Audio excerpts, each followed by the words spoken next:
আচ্ছা, তো আজকে একটা ঘটনা ঘটছে। আমি মাত্র স্কুল থেকে আসলাম।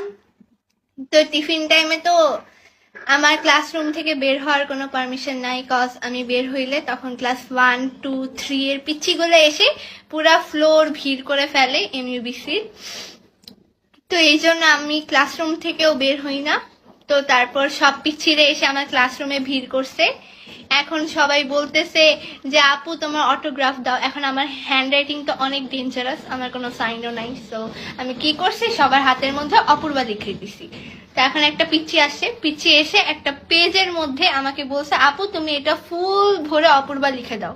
এখন আমি কি করব, তারপর অনেকক্ষণ ভরে আমি ফুল অপূর্বা লিখছি, কজ যেহেতু পিচ্ছি কিউট ফ্যান। তো তারপর পরে ওই পিচ্ছি ওর ফ্রেন্ডের কাছে গিয়ে বলে যে এখন এই প্রত্যেকটা অপূর্বা ছিঁড়ে ছিঁড়ে পেজটা